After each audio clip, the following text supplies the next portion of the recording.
When the French Revolution roared through the streets of Paris in the late 18th century, it brought with it not only revolutionary ideals, but revolutionary tools. Among these, the guillotine, cold, mechanical, and eerily efficient, emerged as the signature method of execution during the Reign of Terror. Often portrayed as a symbol of both justice and terror, it claimed tens of thousands of lives, including King Louis XVI and his Queen Marie Antoinette. But despite its prominence in history, one haunting question remains: was the guillotine truly painless? To answer this, we must first understand the origins, operation, and historical application of the guillotine before delving into the psychological and physiological arguments that have swirled around its use for over 2 centuries. To support our channel, please make sure to subscribe. Although the guillotine became a grim emblem of revolutionary France, the idea of a swift mechanical execution device predates it. Similar machines existed in other countries. Scotland had the Maiden in the 16th century, and Italy employed devices for beheading nobles. However, it was the French physician, Joseph Ignace Guillotine, who in 1789 proposed a more humane method of execution that would be quick and free from unnecessary suffering. Ironically, Guillotine himself did not invent the device that bears his name. The actual construction was overseen by Dr. Antoine Louis and a German harpsichord maker named Tobias Schmidt. The first execution using the guillotine occurred on April 25, 1792, with the beheading of highwayman Nicolas Jacques Pelletier. The event drew a large crowd, and although some spectators complained it was too quick and not bloody enough, the state embraced it. By the time of the Reign of Terror, 1793 to 1794, the guillotine was in near constant use in Paris and in other cities across France. Its reputation for speed, uniformity, and egalitarian approach made it the official execution method for the French Republic and later the French state until capital punishment was abolished in 1981. The guillotine was engineered for swift decapitation. The device consisted of a tall wooden frame with a heavy angled blade hoisted to the top. The condemned would be placed in a restraining frame face down, with their neck resting on a lunette, a wooden or metal brace. Upon activation, the blade would drop rapidly, severing the spinal cord and separating the head from the body in a fraction of a second. Proponents claimed it was instantaneous and thus painless. Unlike the axe, which could require several blows, or the sword, which demanded precision, the guillotine promised mechanical certainty.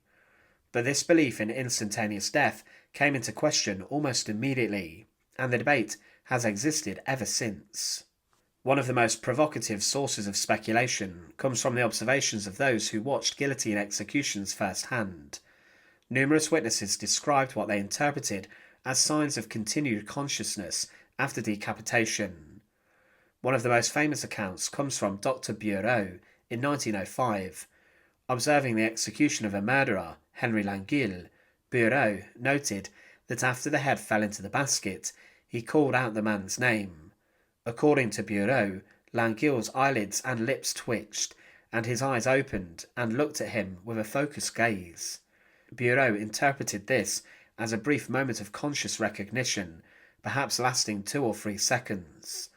He described it as an extraordinary effort of attention on the part of the severed head. Such reports were not isolated. During the French Revolution, guards and executioners frequently noted that eyes blinked, lips moved, and facial expressions shifted post-decapitation.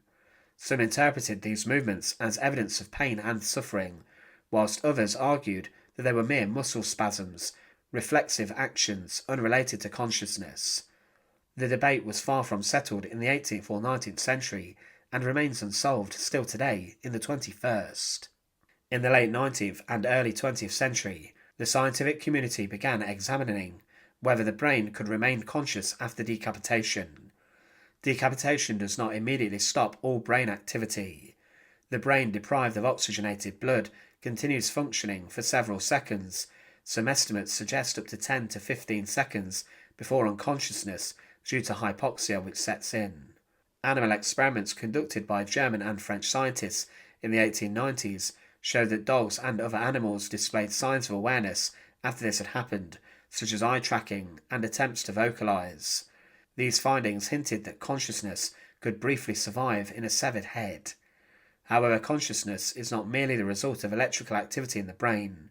Awareness and perception require coordinated neural activity, and this is rapidly disrupted once blood pressure collapses and neurons begin to die from oxygen starvation. Some researchers argue that the shock of sudden decapitation would cause instantaneous unconsciousness, even if a few neurons remained active. The precise duration and nature of post-decapitation consciousness remains difficult to measure and ethically impossible to test definitively upon humans. Executioners themselves often played a role in interpreting, or even testing, the supposed consciousness of the beheaded. Charles-Henri Sanson, the chief executioner of Paris during the Revolution, conducted over 2,000 executions. While he left limited commentary on post-decapitation awareness, other executioners performed experiments. In one grisly account, executioners would slap or call out to the severed heads of criminals to gauge responses. In 1793 it was said that the executioner slapped the cheek of Charlotte Corday's head, and some witnesses claimed her face blushed in anger. While this may have been anecdotal or a form of macabre theatre, it reflects a wider curiosity about the final moments of the executed. There were even proposals during the 19th century to place electrodes on decapitated heads to measure neural activity or use chemicals to determine reflexive movements. Though rarely acted upon, the fact these suggestions were made speaks to the ongoing certainty. Whether or not the guillotine caused pain also depends on how we define pain. Is it only the physical sensation, or is it the emotional and psychological terror preceding death that constitutes a true agony? Many prisoners marched to the guillotine with resignation. Many others collapsed, screamed or fought back.